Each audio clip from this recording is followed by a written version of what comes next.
नमस्कार साथियों, सुमंगल ज्योतिष में आपका बहुत बहुत स्वागत है। सुमंगल ज्योतिष की इस एपिसोड में मैं आपको बताऊंगा कि व्यक्ति किस कृत्य के कारण जो पुनर्जन्म लेता है तो वो दूसरी योनि में या किस योनि में जन्म पाता है, इसके विषय में ये मेरा दूसरा वीडियो है। मैं इसके ऊपर प्रकाश डालने जा रहा हूँ।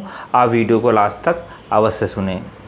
कहा गया है कि बिना मंत्रों उच्चार के भोजन करने पर जीव अगले जन्म में कौवे का रूप धारण करता है, कौवे का जन्म पाता है। घर का सामान चुराने वाला गिद्ध का जीव जो है गिद्ध का जन्म लेता है और मधु की चोरी करने पर वह मधुमक्खी का जन्म लेता है।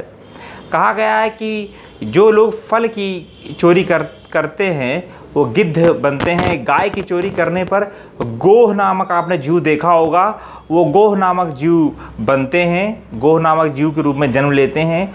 और कहा गया है कि जो अग्नि की चोरी करने पर बगुले की योनि प्राप्त होती है। जो स्त्रियों का वस्त्र चुरा लेते हैं उन्हें श्वेत कुष्ठ रोग हो जाता है, इसलिए कभी स्त्रियों का वस्त्र नहीं चुराना चाहिए। और रस का अपहरण नहीं करना चाहिए। रस का अपहरण करने पर भोजन आदि में आदमी की अनिच्छा पैदा हो जाती है। आप यदि कोई रस चुरा रहे हैं, पेप्सी चुरा के पी लेते हैं, दुकान से कुछ और मट्ठा चुरा के पी लेते हैं, तो कहा गया है कि व्यक्ति को भोजन में अरुचि हो जाती है, उसको भोजन में कोई रुचि नहीं रहती है। कांसे की चोरी करने वाला हंस का जन्म लेता है और दूसरे के धन का अपहरण करने वाला अपस्मार रोग से ग्रस्त हो जाता है। कहा गया है कि गुरु की हत्या करने वाला बौने का जन्म लेता है और धर्मपत्नी का परित्याग करने वाला शब्द वेदी होता है। कहा गया है, गुरु महापुराण में बताया गया है कि देवता और ब्राह्मण के धन का अपहरण करने वाला दूसरे का मांस खाने वाला पांडुरोगी होता है। और भक्ष और अभक्ष का विचार किए बिना जो भोजन करता है वो अगले जन्म में गंडमाला नामक महारोग से, जो गले में होता है, गंडमाला रोग गले में होता है, उस रोग से पीड़ित होकर अगले जन्म में सारी पीड़ा पूरा जीवन ऐसे ही भोगता है। जो दूसरों की धरोहर का अपहरण करता है वह काना होकर जन्म लेता है, एक आंख से काना होकर जन्म लेता है। जो दूसरों की धरोहर का अपहरण करता है, स्पेशली भाई बंधु का धरोहर का अपहरण नहीं करना चाहिए। अपहरण करोगे तो अगले जन्म में काने का जन्म मिलेगा।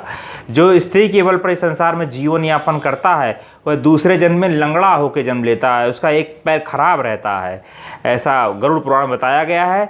जो मनुष्य पतिपरायण अपनी पत्नी का त्याग करता है वह दूसरे जन्म में दुर्भाग्यशाली होता है और अकेला मिष्ठान खाने वाला वात गुल्म नामक रोग का भागी बनता है। अकेले कभी मिष्ठान नहीं खाना चाहिए, जब मीठा खाते हो तो दूसरे को भी पूछना चाहिए। कोई व्यक्ति किसी ब्राह्मण पत्नी के साथ सहवास करे तो श्रृंगाल शैया का हरण करने वाला दरिद्र, वस्त्र का हरण करने वाला पतंग होता है।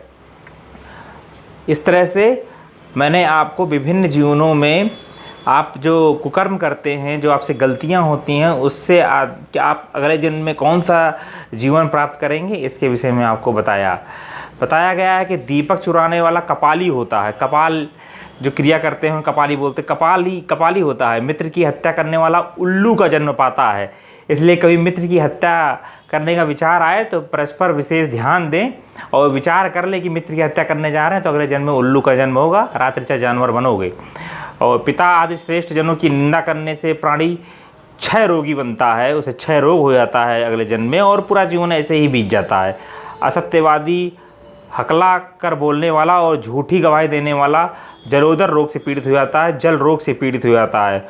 और जो झूठ बोलता है, असत्य बोलता है, वह अगले जन्म में जो है हकलाने वाला जीव प्राप्त करता है। उसकी जीवा में दोष आ जाता है, वो पूरा जीवन हकलाता हुआ उसका जीवन बीतता है। कहते हैं विवाह में विघ्न पैदा करने वाला पापी मच्छर की योनि में जन्म लेता है। यदि किसी का विवाह हो रहा है तो उसमें विघ्न नहीं डालना चाहिए। कुछ लोग का विवाह हो रहा होता है तो कुछ लोग विवाह बाधा पहुंचाते हैं, तो ध्यान रखें कि अगले जन्म में मच्छर का जन्म होगा, कोई आदमी पट्ट से आपको मार देगा, मर जाओगे।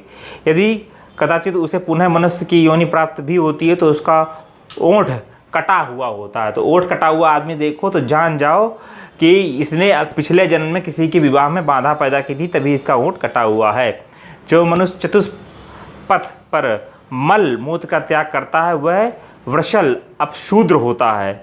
और कन्या को दूषित करने वाले प्राणी को मूत्र कच्छ और नपुंसकता का विकार होता है, इसलिए कभी कन्या को दूषित नहीं करना चाहिए। अगर ऐसे कुकृत्य आप जीवन में करते हो तो आपको नपुंसकता का जीवन प्राप्त होगा। इस तरह से मैंने आपको विभिन्न जो आप जन्म लेंगे और जो विभिन्न आप पाप करते हैं, पाप कब करते हैं, अगले जन्म में आपको कौन सा जन्म मिलेगा, कौन सी योनि में आप जन्म लेंगे, इसके विषय में आपको बताया। वीडियो अच्छा लगता है तो वीडियो के कमेंट बॉक्स में हरे कृष्णा हाउस लिखें, वीडियो को लाइक करें, हमारे चैनल को सब्सक्राइब करें और वीडियो को शेयर करें, जिससे और लोगों को भी इसके विषय में जानकारी प्राप्त हो। वीडियो देखने के लिए बहुत बहुत धन्यवाद। हरे कृष्णा।